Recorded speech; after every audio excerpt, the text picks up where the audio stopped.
Ambassador, well, you're calling the relationship with the United States a friendship. Yet there have been concerns voiced here about the various parts of the Pakistani government, whether it's the military or the ISI, the intelligence branch, or the executive branch. People have been concerned that Osama bin Laden was living in the country for 5 years, within stone's throw of Pakistan's West Point.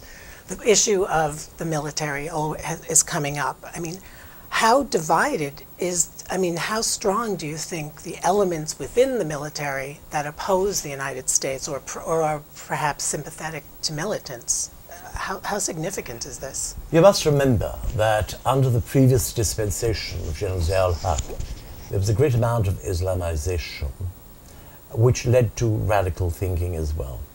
It never was a majority. And in the electoral polls that were subsequently held, never have they taken more than 10% of the vote. That must be important for you, number one.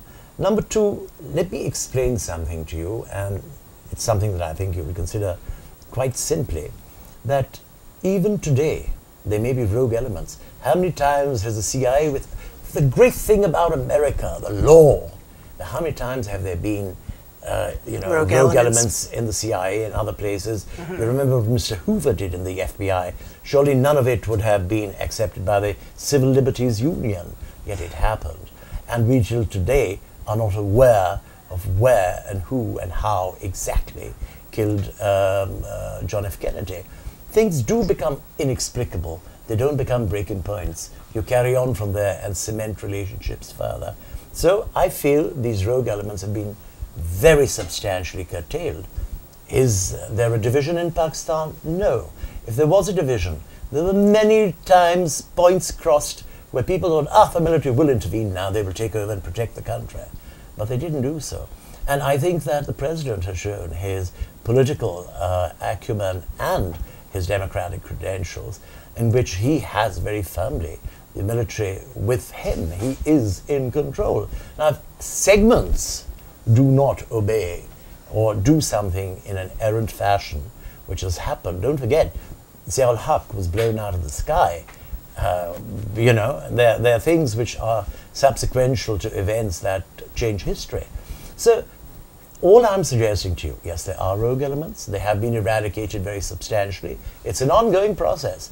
But the civilian government is in control. You have a judiciary in Pakistan which is so active that you have decorated the Chief Justice at the highest levels of the United States of America, American in terms of the judicial and the legal fraternity. So we are coming back strongly.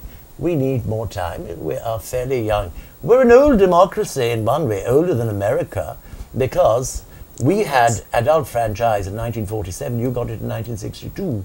And adult franchise, an important element of democracy. We may have had our ups, we've had our downs. Currently, they're in charge everywhere. And the military was called to a joint sitting of Parliament recently.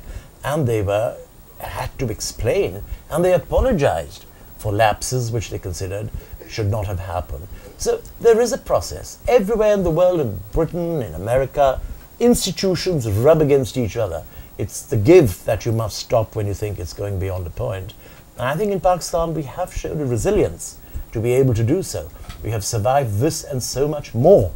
We do have the resilience, and they are. As far as the ISI is concerned, he is regular. The ISI was trained by the CIA, so you know the entire methodology. Let me put it quite clearly. And more than that, I think the current head, we've had heads of the ISI who were very, very anti-American. But the last few have been very pro-American. Things have changed, but you know the principle where the agent very often rises beyond to what the principal desires and wants. And when you're in this system, there have to be serious checks and monitoring and other things. Now, it's easier for you with your very vast resources and communication systems. We don't have those. And not having those gives us certain... We've been asking for years to give us certain equipment, surveillance equipment. We've been asking for communication equipment, communication accessibilities, etc., etc. And you haven't received much of that? We haven't. Of the high level? At most levels we get told, well, India would not be happy with it. Well, we were not happy when you gave India the opening on the atomic situation, but we had to live with it. But I think you have to be a little more even-handed, if I may say so. That might produce more equitable result.